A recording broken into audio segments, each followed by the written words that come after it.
El, el hecho de estar sufriendo una serie de apuros económicos hizo que tú no pudieras cursar en la universidad. Es decir, comenzaste, pero tuviste que abandonar porque era realmente insostenible, ¿no? Sí, es exacto. Es decir que, bueno, el plan de estudios varía mucho en los países, de modo que Sí. en dos palabras te digo cómo funcionaba. Terminada la escuela primaria, a los 13 años, una cosa así, luego hacías la escuela secundaria. Y en mi caso, yo entré en una escuela normal, que a los 18 años me dio un título de maestro, maestro normal. Y luego 3 años más de profesorado. Mi título de profesor no me satisfacía, ni mucho menos. Y entonces busqué el camino de la universidad, la Facultad de Filosofía y Letras, naturalmente en la rama de letras.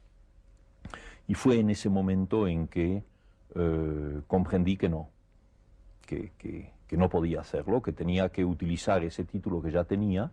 Había sido maestro primario durante un tiempo, que podía ser profesor de enseñanza secundaria y ayudar a mi madre, naturalmente.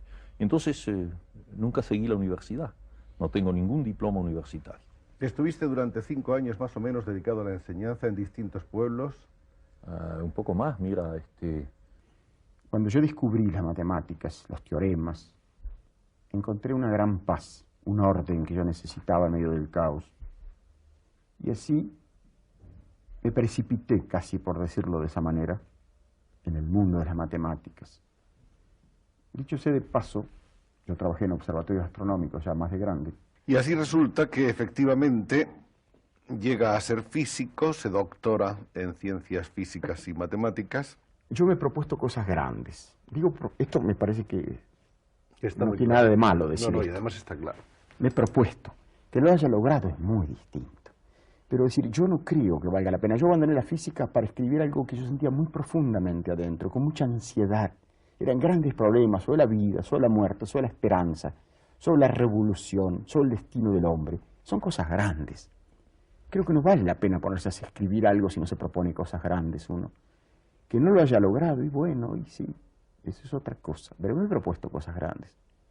Nos encontramos en 1938 con Ernesto Sábato, doctor en física, y obtiene una beca para ir a trabajar y a estudiar en el laboratorio Curie de París. Fui a París. Yo iba ya con la intuición oscura, pero persistente, de abandonar la ciencia. Sabía que iba a ser una catástrofe para mis amigos, para mí mismo, para mis profesores, maestros que yo quería, ¿no? En 1943, otro momento difícil en el que Ernesto Sábato abandona Buenos Aires y se marcha a vivir a un rancho en Córdoba. Pero el rancho en Argentina es una cosa pobrísima, no tiene electricidad, no tiene agua corriente, no tiene nada. Más pobre aún es en Caracas, el ranchito. Sí, pues allí nos fuimos a vivir con Matilde y con mi hijo mayor que tenía 5 años. 3 o 4 o 5 años. Para encerrarme durante un año y pensar un poco en mi destino, en qué iba a hacer, ¿no? Ahí escribí mi primer libro, ahí usted lo tiene, Unir Universo. Este es. Ahí lo escribí en ese rancho, donde teníamos que pasar fríos muy grandes, en la sierra de Córdoba, de nuestra Córdoba. En aquel de invierno había 14 y 15 grados bajo cero. Nos encerrábamos a las 6 de la tarde con un farol de esos que daba más calor que luz. Ahí estudiaste solo primaria, ¿no? Solo primaria, sí. Luego pasaste a otro colegio. Después hice secundaria en un liceo del Estado y ahí terminaron mis estudios. ¿De ahí se acabó? Y ahí se acabaron mis estudios, después tuve que a los 14 años tuve que trabajar 8 y 10 horas justamente para ayudar a mis padres y hice de todo un poco, entré en una casa que vendía repuestos de automóviles y después aprendí taquigrafía, fui taquígrafo, que es la profesión con la que me he ganado más la vida en varias épocas. Vendiste libros de puerta en puerta, ¿no? Vendí libros, después más adelante vendí terrenos, así solares a plazos, fui cajero, una cantidad de cosas. En Guadalajara fue donde hizo usted sus estudios primarios y además estudió usted contabilidad. ¿Por qué fue eso de estudiar contabilidad? Bueno, en aquel tiempo se estudiaba contabilidad como una especie